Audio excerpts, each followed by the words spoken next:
All right, everybody, Captain Cody Davis back again, this time for episode number 2 of the little series I'm doing here on the channel that I am calling My Setup. And if you guys missed the first episode last week, basically what this is going to entail is once a week, I'm going to select a random bait / technique that I use every day while out on the water, particularly out here on Lake Okeechobee. And I'm going to kind of dissect when I like to throw it, how I like to fish it, and go over what rod, reel, line that I throw this bait on, whatever it might be. Most of you that have been following me for any amount of time know that I keep it very simple on what baits that I throw on a daily basis and what I carry in the boat. But with that being said, I've become very specific about when and what I throw them on.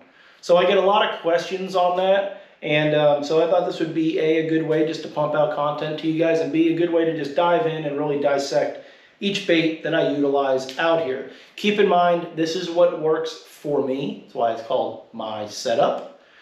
This does not mean this is the only way to do it. This doesn't mean this is the right way. This is what works for me. So if it's working for you, do not change it. This is not a sales pitch. This is not an ego beat my chest moment saying this is my way or it's wrong. That's not what fishing's about. If it's working for you, don't fix it if it ain't broke. If it ain't broke, don't fix it. But today we're going to be talking about what is becoming a Florida staple down here. It's arguably a lot of people's favorite bait anymore. And it's a bait that I recommend to tons of new anglers that are looking to learn new water down here, have fun, catch a lot of fish, and catch big ones. And this is a bait / genre of baits that is kind of exploding all throughout the country, specifically on lakes, any lakes or fisheries that have emergent grass. I get a lot of customers from all around the country that come down and fish with me using this bait / technique. They tell me we're in an area that there are some areas on their home water that look like this, and they go home and try this same technique and have great success. So keep that in mind. And we're going to be talking about specifically a Gambler Big Easy. This is my bread and butter. This is, like I said, this is a staple down here. Not just down here on Lake Okeechobee, but all of the South Florida lakes, Central Florida lakes, Lake Kissimmee, Toho, headwaters, Fellsmere, Stick Marsh, Istapoga, down in the Florida Everglades and the flats and the swamps. People are lying to you if they're telling you they don't throw this. Now, with that being said, what is this? This is a 5-inch solid body swim bait. The reason I bring that up is because every lure / bait manufacturer in the world makes one of these. Strike King makes them, Bruiser Baits makes them, Zoom makes the paddle-tailed fluke, Reaction Innovation makes a skinny dipper, Guggen Baits makes a saucy swimmer. It goes on and on. And at the end of the day, all of those will work, but it's hard to beat this one down here. And everyone will tell you that this is the one to throw for the most part. They also make one called the Gambler Easy Swimmer, which is 1 inch smaller than this, which I have great success with, and we'll go over that in a minute. Now, something else I'm going to bundle into this video are your buzz and toad style baits, like a Zoom Horny Toad, which I'm sure all of you are familiar with, or even like a Reaction Innovations Trixie Shark.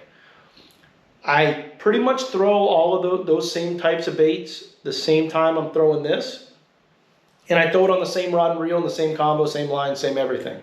All right, so keep that in mind when we're kind of going over this video, and I'll kind of talk about when I like to, do different things. But I recommend this bait so much to customers that maybe call me, they're new to an area, they ask me if I've ever fished anywhere. You can cover a lot of water with this. You can cover it efficiently.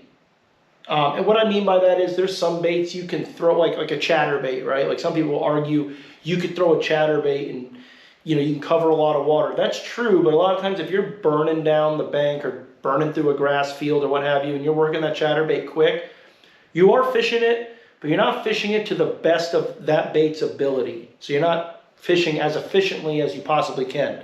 With this, that's not the case. You can cover a lot of water. You can fish it a multitude of different ways, And not only does it catch a lot of fish, but it catches giants too, which we'll get into. So what we'll first do, we're just going to go over the rod and reel I throw it on. Well, first we're going to start with the hook. All right. Again, this is a Gambler Big Easy. This is a Gambler Big Easy hook. Now, I'll be the first to admit, I'm one of the only Okeechobee regulars that uses this hook.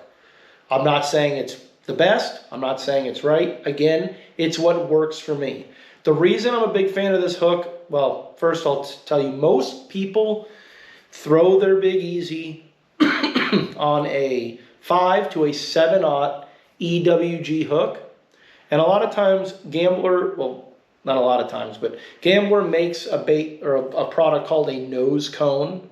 It's essentially just a clear plastic spring that's like got epoxy on it that makes your bait point. Because if you look at this bait, it's got a very blunt square face, which means that'll catch on reeds, catch on dollar pads, catch on needle grass, and can kind of foul the bait up.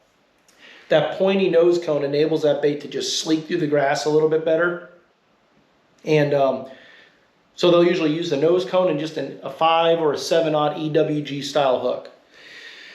The reason I like this hook, for me, I like the big screw lock, which they don't come with the big one. I upsize to the biggest screw lock they make. It makes it have a very good grip on there.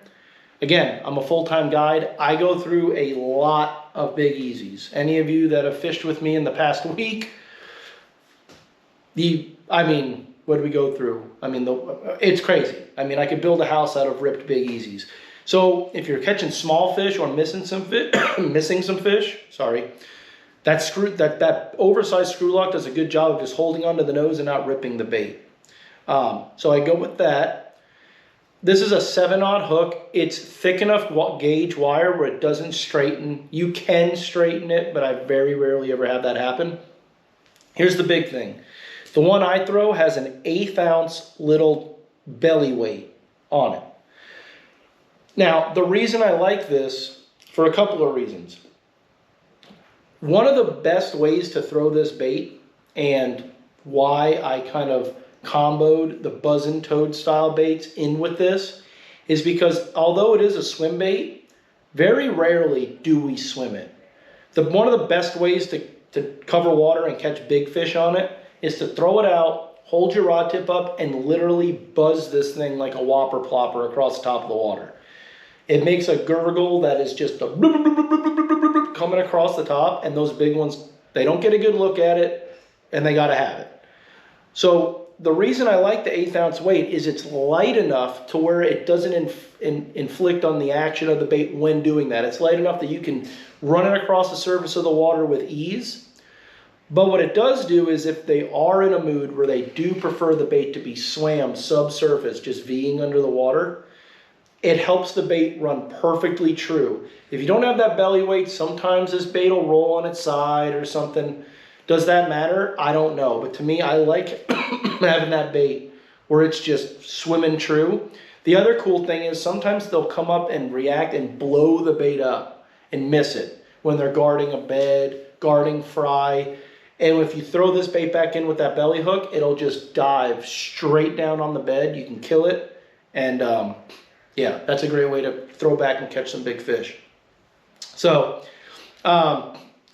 if I'm throwing the Gambler Easy Swimmer or the Gambler Big Easy, I use the Gambler Big Easy hook with the upsized spring lock. If I'm throwing a smaller swim bait, if I'm throwing a toad style bait, like the horny toad or the Trixie Shark, Gambler also makes a cane toad, which I use, then I just throw a regular 6 or a 5/0 Gamakatsu or Owner EWG style hook. And that works just fine. Obviously, you don't want any type of belly weight for that. But like I said, this is just so you can work it a couple of different ways. You guys can see I've got it tied straight to Suffolk's 65-pound braid. A lot of people throw it on 50 because they think they can get it further out or maybe they get some more bites.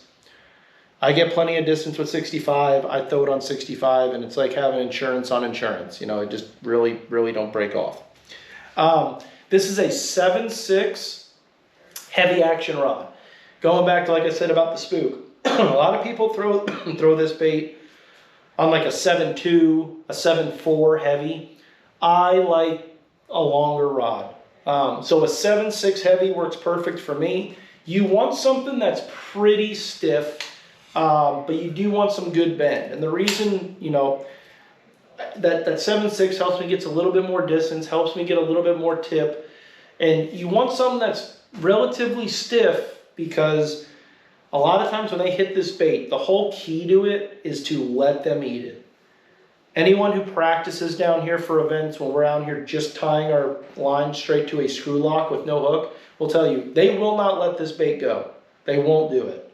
So when they crash this bait, whether it's subsurface or bubbling it on top, try to keep calm, let them take the bait and set the hook. And you need a rod that's stiff enough that when you swing, it's stiff enough to get that line tight, mow down any dollar pad stems, hydrilla, eelgrass, needlegrass, cattails that are in that track of that line that fish has swam through. So it'll cut that grass, excuse me, and also then get to the hook and move the hook into the fish, okay? Best way I tell people to do it, and anyone on the boat that fish with me knows, try to throw it and hold your rod tip at 11:30, straight up like this. That way, if you are buzzing it and a 9-pounder comes up and kamikazes it, you can't set the hook even if you want to, because you have nowhere to go. It almost forces you to point the rod at them, let them pull that line down, and set the hook. When you set the hook with this bait, you want no slack in the line. You want that rod loading when you swing. If any of you have watched my old videos with Breezy throwing this bait, she literally hits the free spool button and swings, you know, a whole rod's length of line of slack to let that fish pull out. She doesn't lose them. Again, I've talked about it before. The less hook shank sticking out of that fish's mouth, the less grass is going to build up in the gap of the hook and pop the hook out of the fish's mouth. So if you can get it to where that whole shank of that hook is buried in that fish's mouth, he's down there wallowing and opening his mouth, there's no hook shank for that grass that you're throwing this in to grab onto. I throw it on a 7, this is a 7.3 to 1, a 7 to 1 reel. Again, this is something you need the torque to be able to turn the handle and move that fish, but you need some speed, especially if you're trying to keep this bait buzzing on top, which is what I do, I'd say 90% of the time.